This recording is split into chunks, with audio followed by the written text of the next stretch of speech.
Hey guys, Dr. Ben here, Functional Medicine Centers. Let's talk about frozen socks. Okay, so welcome, excited to have you on here. Dr. Ben Galliard here, Functional Medicine Centers, Fort Collins, Colorado, Phoenix, Arizona. We work with patients all over the country. Drop us a line if you got any questions. Here's the deal, frozen socks. What are they having to do with your immune system, and what can you do to ultimately boost your immune system if you need something? So here's what's happening in Colorado, and in your state may be similar as well. We're getting a spike in the number of cases. We've talked about this many times before. Spike in cases does not mean spike in actual infections or in actual people that are contagious. And according to the New York Times a couple months ago, they went in depth into how the PCR test is only about 90% accurate for people that are truly contagious and truly infectious. So there you go. We're not quite sure everybody has a true infection, what they're coming down with.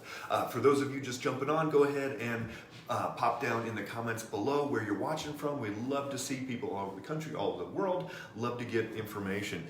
George, good to see you out there. Where are you watching from, George? All right, here we go. So what's happening here in Colorado? A lot of people are getting a head cold, sinus cold. They're getting upper respiratory infection that's not really COVID, but nobody really knows what it is, whether it's COVID or not. We know that the rapid test isn't that accurate. We know that the PCR test is too sensitive, and sometimes it's just picking up fragments of genetic material. So regardless of whether somebody's got COVID, hey George in Colorado, good to see you there. Whether somebody's got COVID, whether somebody's got a flu, a cold, anything, there's things that you can do to boost your immune system. This is one technique that we've used for many, many years in our family, and I've had a lot of patients do this as well. So here's what happens. You start feeling that tickle in your throat. You start feeling a little bit achy. Hey, Jerry in Snowflake, Arizona, good to see you. You start feeling that tickle. You start, like for me, when I start getting a little bit sick, I start feeling a little achy in my spine, just a little bit heavy, a little bit tired. Some of these different symptoms that you're like, wow, I've gotta do something. So we know to take your D and your zinc and your even nebulize the hydrogen peroxide like we talked about, but try this one out next time and almost guarantee the next day you're going to be feeling great. So here's what happens. You take some wet cotton socks, so just like gym socks, anything like that, not wool socks, but cotton socks. So you wet them, wring them out, and you actually put them in the freezer. And you're going to do this before you start filling up the bathtub, and you put them in the freezer and let them sit there. So not totally soaking wet, but you just wring them out a little bit. So you put those in there, then you go start the bathtub, and you go as hot as you possibly can in the bathtub. You want to get your core temperature very, very warm. You also put some cayenne pepper. We can see some of those little emojis of the wide mouth. So you put cayenne pepper in that water as well. Enough, but not too much, because too much, it will burn places you do not want to burn. So be careful with the cayenne, but the cayenne is going to be another thing that's going to increase that inner heat, that inner warmth, and just build up. Yep, there's one of those faces. Thanks, guys. So you don't want to burn the soft spots. So you put cayenne pepper in there, maybe a couple pinches of it, depending on the size of your bathtub. If you can't feel a little bit of tingle in the skin, put a little bit more in there as well. And so you sit in there as long as you can until that water almost starts getting a little bit colder. So you go in that hot bathtub as long as you can, and you should almost be sweating in there. It should be a really good heat to it. As soon as you get out of that bathtub, you put on the frozen socks, the wet socks, and you put those on, and then you take wool socks and put them over those wet socks.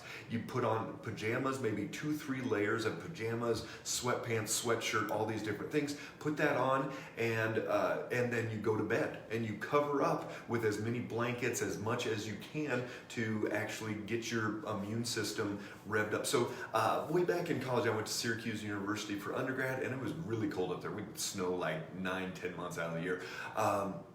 but one of the student apartments that we lived in, the school housing, you couldn't control the thermostat. It was a set number, but sometimes it'd get pretty darn cold. It was concrete floors, concrete walls. It's kind of like being in jail, but we couldn't control the thermostat. So we would take a cold bag of ice, of water, and put it on top of the little cage outside that thermostat, tricking the thermostat to think that it was actually colder than it was, and that furnace would kick on. And this is basically what we're doing with those frozen socks, is you're putting those frozen socks on, and your internal thermostat's like, holy cow, we're colder than we want to be, so here, let's bump up our temperature. So you've already kind of instigated this fever state, and now you're going to add in that internal thermostat to say, hey, crank this up. You've got to get this immune system cranking even more, got to get that metabolism going even more, and it almost creates this mild fever state that's going to burn off a lot of things before it gets to that point of a full-blown infection. So as you do that, then you'll wake up probably 2, 3, 4 hours later, and you'll be sweating. You'll be sweaty, be ready to take those clothes off, put different ones on, go back to bed, and call it a night. So the next time you or a kid or a family member wakes up and is achy, gets home from school, from work, and you're starting to come down with a little bit of cold, flu, COVID, whatever it is, do this to get your immune system bumped up as strong as you possibly can. That response, strong response, kill off as much as you can, and I almost guarantee the next day you're going to be feeling significantly better. So if you've got any questions on that, drop those down below. If you doubt me, try it the next time, or if it's somebody that you don't like, you can put a little extra cayenne in that bathtub if you want. So make it a great day, everybody, and stay strong.